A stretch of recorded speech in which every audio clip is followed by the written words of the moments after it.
आज हम फर्स्ट का चैप्टर नंबर 4 डिस्कस करेंगे जिसका नाम है वर्क एंड एनर्जी। इससे पहले आर्टिकल में बच्चों ने डिस्कस किए थे वर्क के आर्टिकल के वर्क क्या होता है, work done by constant force and work done by variable force and work done by gravitational field हमने कैलकुलेट किया। अब हम इस चैप्टर के दूसरे हिस्से की तरफ बढ़ते हैं जिसका नाम है एनर्जी। आज हम डिस्कस करेंगे कि एनर्जी क्या होती है और उसकी टाइप्स कौन कौन सी होती है और एनर्जी का वर्क एनर्जी प्रिंसिपल क्या होता है। बच्चों जो एनर्जी होती है वो बेसिकली क्या होती है, एनर्जी की वजह से ही वर्क डन पॉसिबल हो सकता है। वर्क के लिए फोर्स रिक्वायर्ड होती है, फोर्स के लिए एनर्जी चाहिए होती है। इट मीन्स अगर किसी बॉडी के पास एनर्जी मौजूद है तो वो ही वर्क डन करने की सलाहियत रखती है। अगर किसी बॉडी के पास एनर्जी मौजूद नहीं है इट मीन्स कि वो फोर्स एक्सर्ट नहीं कर सकती, इट मीन्स कि वो एनर्जी ट्रांसफर नहीं कर सकती, तो वर्क डन पॉसिबल नहीं है। अब हम डिफाइन करते हैं एनर्जी क्या चीज होती है। The capacity of a body to do work is called energy.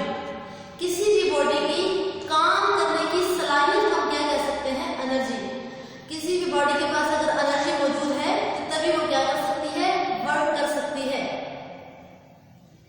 अब हम बात करते हैं कि मैकेनिकल एनर्जी के टाइप्स कितनी होती है। इसकी दो टाइप्स होती है, एक है काइनेटिक एनर्जी एंड दूसरी है पोटेंशियल एनर्जी। सबसे पहले हम डिस्कस करते हैं कि काइनेटिक एनर्जी क्या होती है। इसका पहला पॉइंट मैंने लिखा है ड्यू टू मोशन। कोई भी ऐसी बॉडी जो मूव कर रही हो तो हम बोलेंगे कि उसके पास काइनेटिक एनर्जी मौजूद है। कोई भी ऐसी बॉडी जिसकी वेलोसिटी हो, जिसके पास स्पीड हो, जिसके पास मोमेंटम हो, तो हम कह सकते हैं कि उसके पास काइनेटिक एनर्जी मौजूद है। इसका फॉर्मूला है 1/2 mv²। अगर आप वेलोसिटी को या मास को चेंज करेंगे तो इट मींस आपकी काइनेटिक एनर्जी भी चेंज हो जाएगी। अगर आप वेलोसिटी को डबल कर देते हैं तो it means kinetic energy 4 time हो जाएगी। अगर आप वेलोसिटी की वैल्यू 3 पुट करते हैं आपकी काइनेटिक एनर्जी 9 टाइम हो जाएगी। अगर आप मास को इंक्रीज या डिक्रीज करते हैं तो आपकी काइनेटिक एनर्जी क्या होगी, चेंज हो जाएगी। काइनेटिक एनर्जी एक स्केलर क्वांटिटी है, जहां पे हमने v² लिखा हुआ है। v² से मुराद है वेलोसिटी v के साथ डॉट प्रोडक्ट। तो आपको पता है डॉट प्रोडक्ट का आंसर क्या होता है, स्केलर। इट मींस कि स्केलर को हम स्केलर के साथ मल्टीप्लाई कर रहे हैं तो आपके पास एनर्जी क्या आ रही है, स्केलर क्वांटिटी आ रही है। इसके बाद लिखा है जूल। एनर्जी का यूनिट जो बच्चों होता है वो क्या होता है, जूल। वर्क का और एनर्जी का यूनिट जो होता है वो सेम होता है, क्योंकि वर्क जो है वो सिंपली ट्रांसफर ऑफ एनर्जी है। एनर्जी ट्रांसफर होती है तो तभी वर्क डन पॉसिबल होता है। इसलिए हम कह सकते हैं कि वर्क का और ऑल टाइप्स ऑफ एनर्जी, जितनी भी एनर्जी है उन सबका यूनिट क्या होगा, जूल। अब हम लिखते हैं काइनेटिक एनर्जी को in the term of momentum. मैं इसको in the term of momentum क्यों लिख रही हूँ, क्योंकि मुझे पता है कि मोमेंटम क्या होता है, अमाउंट ऑफ या क्वांटिटी ऑफ मोशन। कोई बॉडी कितनी ज्यादा मोशन कर रही है, उसके पास कितना मोमेंटम है और उससे रिलेटेड एनर्जी क्या होती है, काइनेटिक एनर्जी। इसीलिए मैंने मोमेंटम को भी काइनेटिक एनर्जी के साथ रिलेट करना है। सिंपली आप फॉर्मूला लिखेंगे हाफ mv²। अब आपने क्या करना है, m से मल्टीप्लाई भी करना है एंड डिवाइड भी करना है। अब ऊपर वाला m के साथ मल्टीप्लाई होकर m² बन जाएगा और v² पहले से ही है। आपको पता है कि p क्या होता है, mv के बराबर। मोमेंटम क्या होता है, mv। आप इधर वैल्यू पुट करेंगे तो आपके पास एक्सप्रेशन क्या बन रहा है, p²/2m। ये काइनेटिक एनर्जी है in the term of momentum. अब हम बात करते हैं पोटेंशियल एनर्जी क्या होती है। इसके लिए मैंने दो पॉइंट्स लिखे हुए हैं कि काइनेटिक एनर्जी किसी फील्ड की वजह से होती है। ये फील्ड ग्रेविटेशनल फील्ड भी हो सकती है, मैग्नेटिक फील्ड भी हो सकती है एंड इलेक्ट्रिक फील्ड भी हो सकती है। इन फील्ड की वजह से अगर किसी बॉडी में एनर्जी स्टोर हो जाए तो उसको हम क्या कहेंगे, पोटेंशियल एनर्जी। लेट्स सपोज एक ब्लॉक है जो कि मैंने नीचे रखा हुआ है जमीन पे, अगर मैं लिफ्ट कर रही हूँ, उसको ऊपर उठा रही हूँ, इट मीन्स उसके अंदर एनर्जी स्टोर होती जा रही है। किसकी वजह से, जमीन की ग्रेविटेशनल फोर्स की वजह से। इस पॉइंट पे लाने के बाद मैं उसको छोड़ती हूँ तो वो दोबारा नीचे मूव करेगा। इसका मतलब है कि उसके पास एनर्जी स्टोर हुई थी और वही एनर्जी क्या कर रही है, वर्क करवा रही है, क्योंकि बॉडी क्या कर रही है, नीचे को जा रही है। डिस्प्लेसमेंट कवर कर रही है। दूसरी कंडीशन मैंने क्या लिखी है, कंस्ट्रेंट स्टेट। आप स्प्रिंग लें, स्प्रिंग को आप कंप्रेस कर दें या आप उसको स्ट्रेच कर दें, तो आप उसके स्टेट को मजबूर कर रहे हैं किसी एक कंडीशन में, या तो आप उसको कंप्रेस कर रहे हैं या आप उसको स्ट्रेच कर रहे हैं। इसकी वजह से भी बॉडी में क्या एनर्जी स्टोर हो जाती है, उस एनर्जी को क्या बोलते हैं, पोटेंशियल एनर्जी। आपने याद रखना है कि पोटेंशियल एनर्जी दो फैक्टर्स की वजह से होती है,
ज्यादा।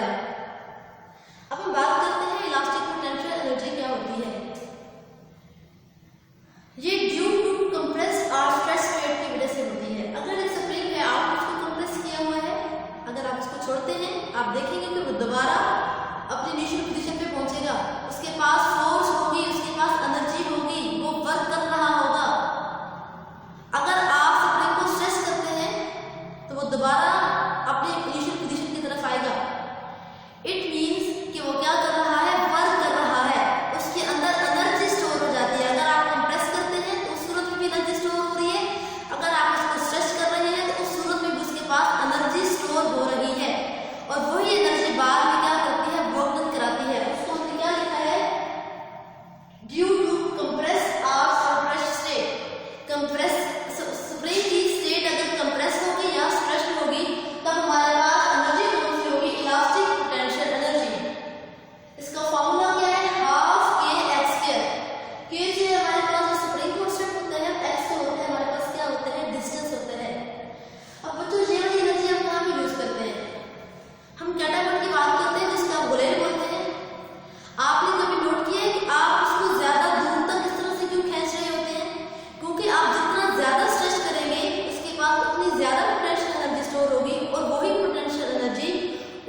इसकी मैथमेटिकल डेरिवेशन क्या है?